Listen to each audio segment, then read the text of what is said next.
there. It says, I attract the essence of my thoughts. It's card 7. So I'm going to read this to you. The law of attraction and its magnetic power reaches into the universe and attracts other thoughts that are vibrationally like it and brings you that. And so you are getting the essence of what you are thinking about, whether it is something you want or something you do not want. So what this is saying is, if you catch yourself thinking about something you do not want, don't dwell on that. Change your thoughts. Change your thoughts to what you do want and dwell on that. And that way you will attract what it is that you want from the universe. So, Aquarius, we have the 8 of Swords here. 8 of Swords is surrounding the entire reading. This is the feeling of being trapped, the feeling of not knowing what to do, where to go, how to move, not seeing the truth and the clarity that's all around you. So it's not really by choice. It is an illusion, though. You have a blindfold on, but look, the rest of you, you're not bound up in any way. I mean, you can reach out, you can feel that the swords are there, you can, instead you're just kind of standing there, not seeing them, ignoring them. So this is what we're going to talk about. This is the overall energy. I think you're going to be doing some waking up here. I think you're going to take your blindfold off, I betcha. I have the Fool's card in your highest energy, Aquarius. So the Fool, this is living in the moment. This is fun, carefree, throwing caution to the wind, just living day by day, not thinking of the future. Well, what happens with the Fool is they usually find themselves at the edge of the cliff, and that's what's happening here. Whereas you start to look forward towards the future. And normally when two people are living in the energy of the Fool, a lot of times you both don't end up looking forward at the same time. So you're kind of ignoring, I think, the fact that you are living in the energy of the Fool with someone, if this is your reading, okay? So, and so ignoring it, it's like, maybe it'll work its way out. I don't want to deal with it. I don't want to bring it up, whatever it might be. Let's keep reading. I have the 2 of Swords next to the Fool and right above the 8 of Swords. So the 2 of Swords, you got your heart guarded. That's why you're not dealing with it. You're afraid that, they're not going to like what you have to say. Your swords are up in self-protection, and there's the Moon of enlightenment. But until you take that blindfold off, you're not going to be enlightened, okay? Because there's no way to unless you actually can see the moon. So you're preferring to live in this energy of just not dealing with it in hopes that it works itself out. So you're staying in the energy of the Fool for a while here. And then I have the Magician right next to the 2 of Swords. There's the infinity symbol, the symbol of intuition and knowing.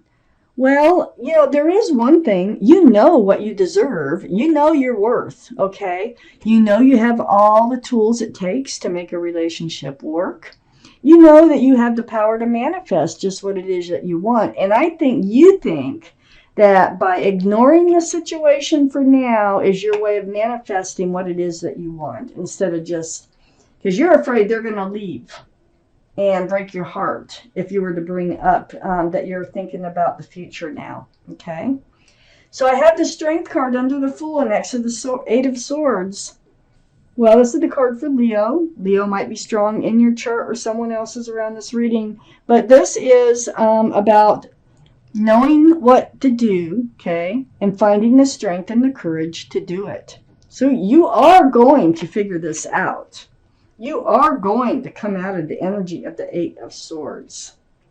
You can only handle that for so long. Anybody, I have the 7 of Wands next to the 8 of Swords and right under the Magician.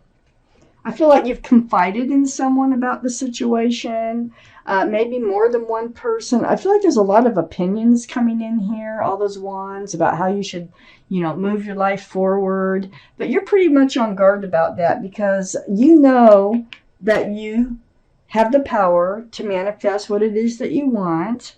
And I think you have a lot of self-confidence, except when it comes to talking about this to whoever this person is.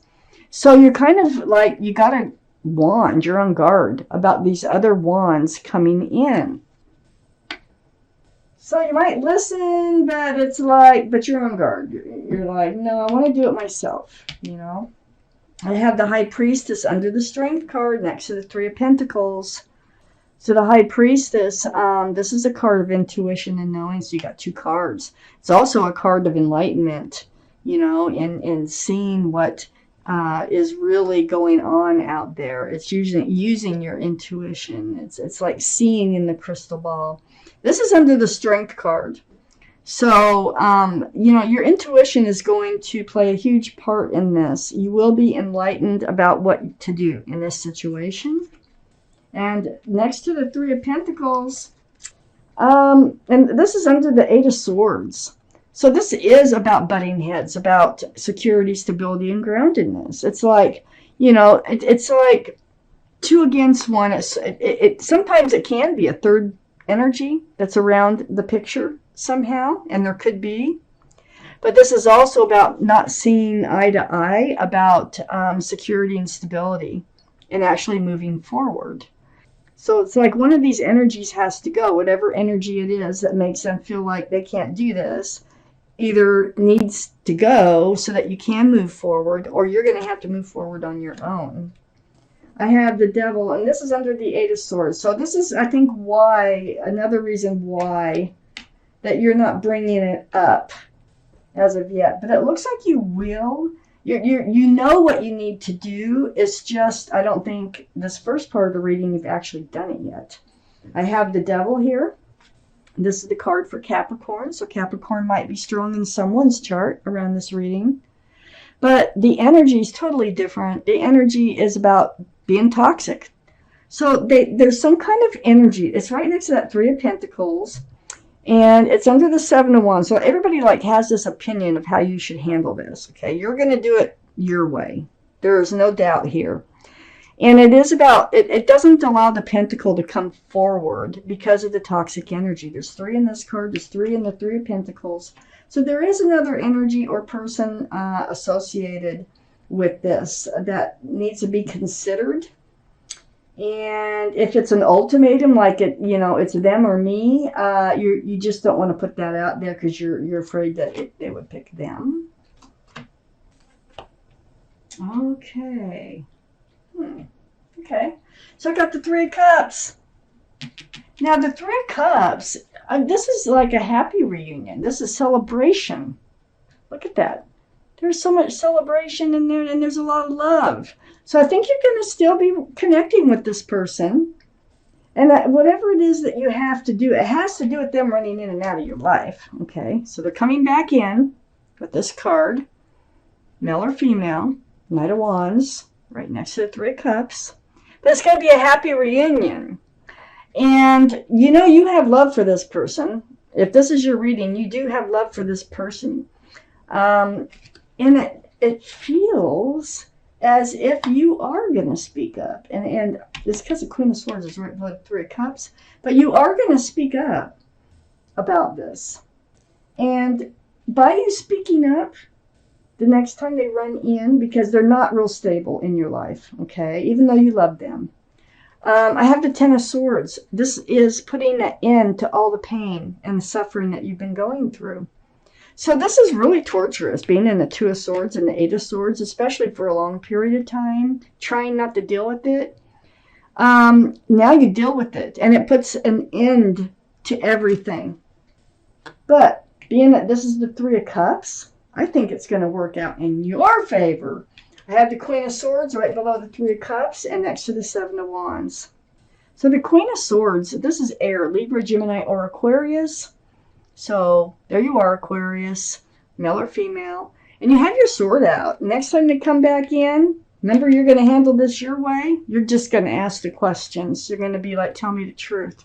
What's going on here? What do you want from me? How do you see me? How do you see our future? Whatever your questions are, and you're going to speak your truth, and you're going to seek the truth. And it has to do with commitment. Commitment. Are you ever going to commit with the Ace of Pentacles being right next to the Queen of Swords and under the Knight of Wands? They may be coming in. They may be, and you don't even know it yet, is that they had commitment on their mind anyway. It's just that nobody said anything. And whatever these energies were down here, they must be ready to let go.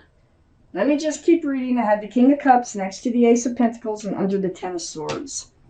Water, Pisces, Scorpio, or Cancer might be strong in their chart, but they do have a full cup of love for you. They just haven't been really fully handing it out. Now, this is what you're going to find out, okay? You come forth, you gather up the strength, you gather up the courage, you know what you need to do, and you're doing it, and you're finding out, wait a minute, they say, I do love you. I was even thinking maybe we could, get engaged, or maybe we could move in together or become a couple or monogamous or whatever the deal is here. So it kind of takes all this pressure off you. This really becomes a good reunion when they come back into your life. Now, I have the King of Wands under the Queen of Swords and next to the Devil card. This is fire, Aries, Leo, or Sagittarius. That might be strong in someone's chart around this reading.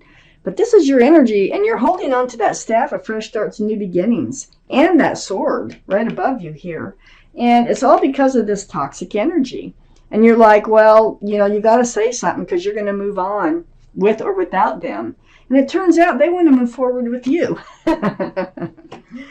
So, it's like you were so afraid to lose them, and you finally come through with the courage to speak up and speak out, and you find out, wait a minute, they have a lot more feelings for you than you knew. And then it all starts to come out, okay? I have the Tower card, and this is part of what you're saying here, is either this relationship has to go or we have to move forward together. So there's the Tower. It's like the threat of the Tower, but I don't think it's an actual ultimatum. I think it's just seeking the truth, okay? And it's like by speaking the truth, you're letting them know that you will, if you have to move forward, you will. Because you're standing right next to this Tower card with that staff of fresh starts and new beginnings. You want out of the energy of the Fool, and you do want to start to look forward. They've been really slow on coming forward with a Pentacle. So I have the Knight of Pentacles next to the Tower card. This is what's caused all this to happen, really, is they're not really good at showing. Well, they might be good at showing their love, but then they run out, and it disappoints you. And then, as far as giving you hope for a future, they're not really good at that. And they're not good at showing their love and speaking their love. But they do have a Pentacle. Look at that. They're not good at coming forward with it either. This is the Knight of Pentacles. This is the slowest moving energy in the deck. They do have it. They have it. And when they come back in, you're going to find out they do have it. They do have it with them. So it has been on their mind too. Wow. Okay. Aquarius. I'm going to take out an angel card. Let's find out what your guardian angels and spirit guides have to say about this reading. I'm just glad that you finally break free of that Eight of Swords and that Two of Swords and decide to, speak your truth and ask them for their truth. Because it just feels like it might go on and on and on and on forever and ever and ever until somebody does something. And you're the one who does it, finally, in this reading. So Aquarius, let's pull out an angel card for you. It's card number 4. It's called Organization. So I will read it to you. Your plans are on target and everything will flow more smoothly if you add a little organization and discipline to your methods. The key to success is to allow your creativity to be gently guided by logic. Be open to asking for help from someone very intellectual or seek out a mentor. So there could be some advice coming in that you're like, well, yeah, I think I'll, maybe take that piece of advice, but the rest of you Thanks anyway.